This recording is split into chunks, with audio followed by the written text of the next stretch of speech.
The increase in interest rates in 2022 has made it really difficult for home buyers because they look at that interest rate and the monthly payment, and it is so much more than it was just 9 months ago. Rates have more than doubled.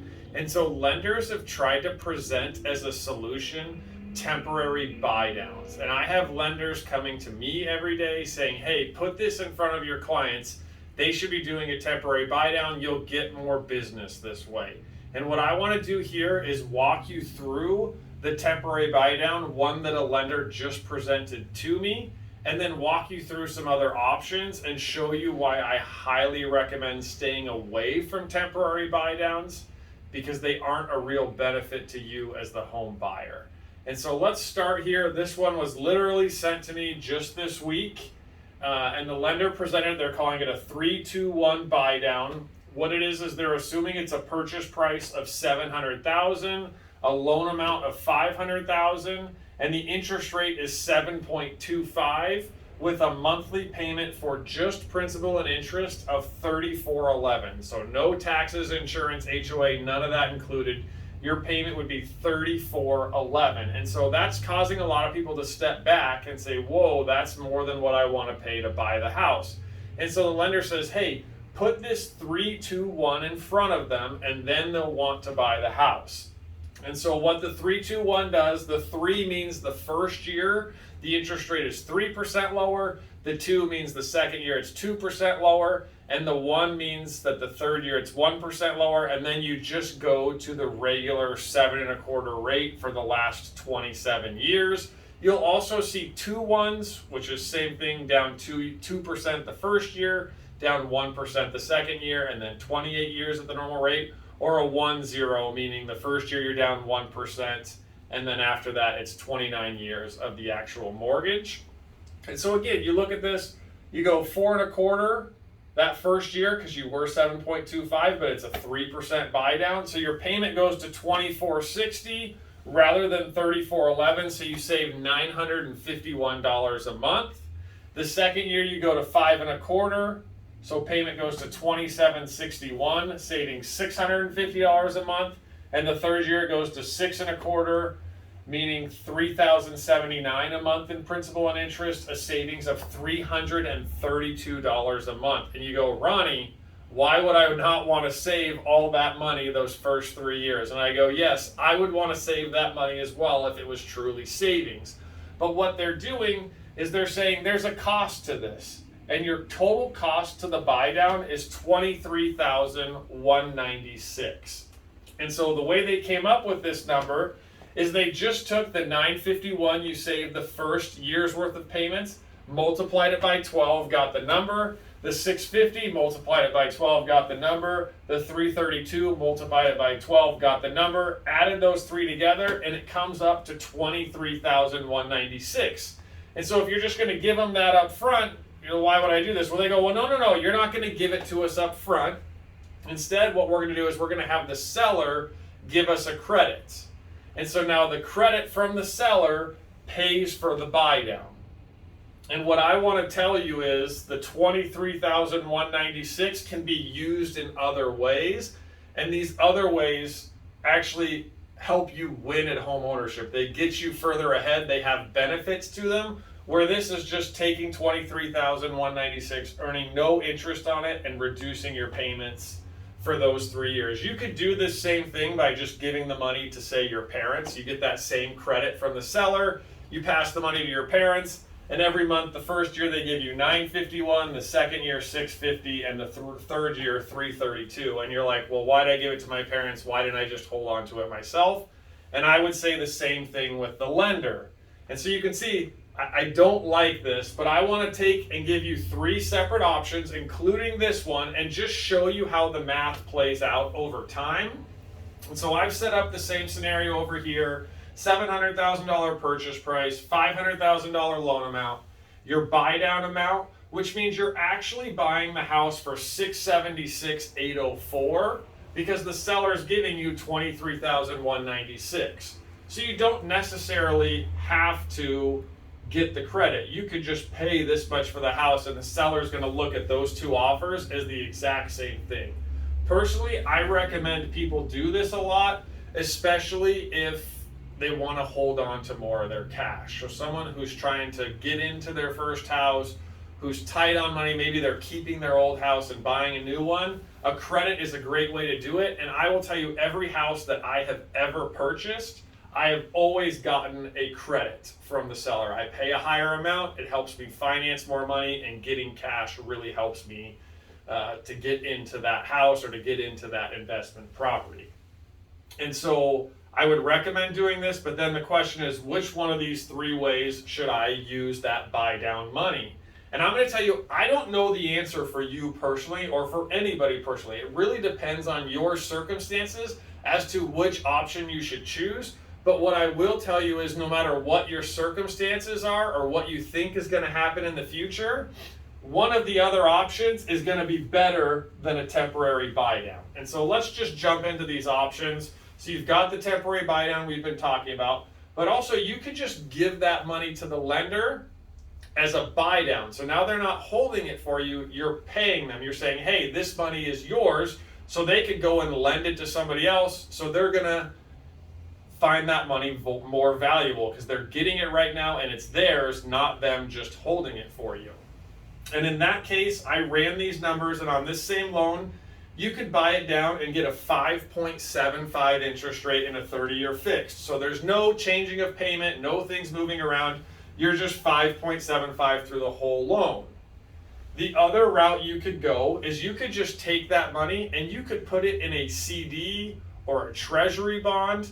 And right now I'm seeing rates in the 4% range, even on a 6-month treasury. The 3-month treasury is paying 4%, or I've seen 6-month CDs that are paying 4%. So you're still FDIC insured.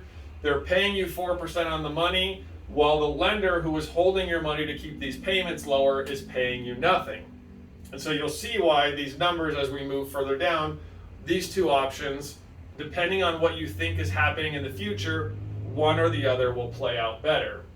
So the first one I want to look at is over 30 years. So over 30 years on the 3-2-1 buy down, your total payments in principal and interest is $1.204 million. If you do the permanent buy down, you're $1.05 million, meaning you're saving $154,000 against the temporary buy down. So it gets really obvious. If you think that rates are never going to get better, we're using 5.75. So if you think rates will never go back below 4.75 and you plan to keep the house forever, then this loan, this permanent buy down, would be the way that you would win at home ownership. It's going to get you the best deal where you keep the most money in your pocket. You could also, again, take the $23,000, put it in the CD, put it in the treasury bond, and over 30 years, you're $1.15 million in principal and interest payments. Still, I shouldn't say that. You're more than that in principal and interest payments, but once we subtract the money, this $23,000 plus the interest you've learned over 30 years, that's how we arrived at that number. So you're still $52,000 better than this 30-year fixed temporary buy down option. So again, the longer term you go, the more a permanent buy down will work better. So let's go short term. Let's look at 3 years, because your 3-2-1 is done at the end of 3 years. So your total cost from those, $99,600 in principal and interest payments. Your permanent buy down, your yes. Oh, this number is incorrect, Pen. Son of a, how is that wrong? So $105,042, meaning $5,000 more than the temporary buy down. So on a 3-year basis, you'd want a temporary buy down versus a permanent buy down. But let's look, if you kept the money and earn interest, your total payments and then subtracting the money you had would be $96,677, meaning you're $2,923 better than the temporary buy down. So if you think that interest rates are going to get better in the next 3 years, you actually want to keep the money, put it in the bank, rather than do a temporary buy down.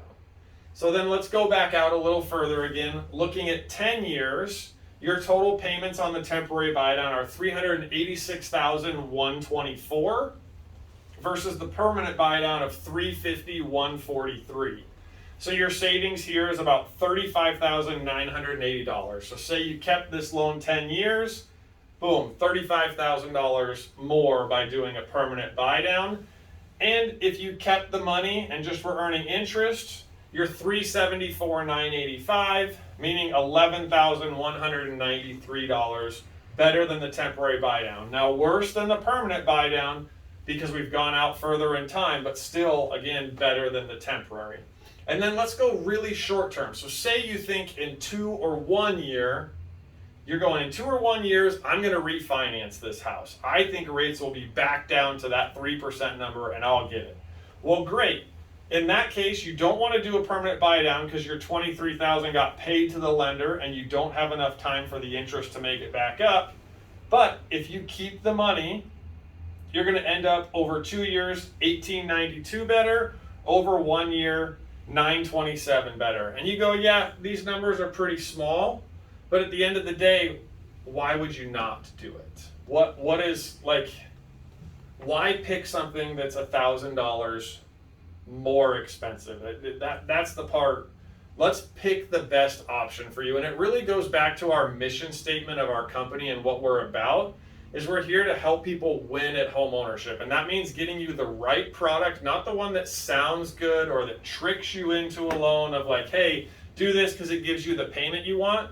We're really focused on what at the end of the day is going to keep the most money in your pocket. And so this scenario we've created here is specific to $500,000, but it's not specific in that if we did a $300,000 loan or $1 million loan, doesn't matter what you pick in there, the numbers will change, but these two will always win because again, a temporary buy down is holding your money and paying you no interest versus when you actually pay it to them, they're going to give you a lower interest rate, which is going to pay for you longer, or getting paid interest somewhere else is always going to beat no interest. The bank would never lend you money with zero interest. You shouldn't lend the bank money with zero interest. So if you know anybody who's thinking about doing a temporary buy down, send them our way. If you're thinking about doing it, just reach out to us. There's a form on our website where you can just plug in your information. Really, we're not asking Social Security, all that stuff. None of that are we're going to ask for. We just want, what are you thinking about doing? What's the purchase price? What's your loan amount? Plug in that you're doing a temporary buy down. Give us some of that information, and we'll create one of these that fits your scenario and help you pick a loan that matches what you think is going to happen. That's going to let you win based on how you think things are going to move forward. So again, we're all about winning at home ownership. We'd love to help you in your scenario, and don't be fooled by a temporary buy down where they say, hey, your payment's $2,460 instead of $3,411 because they took $23,000 from you. That does not make any sense. So we look forward to talking to you about this.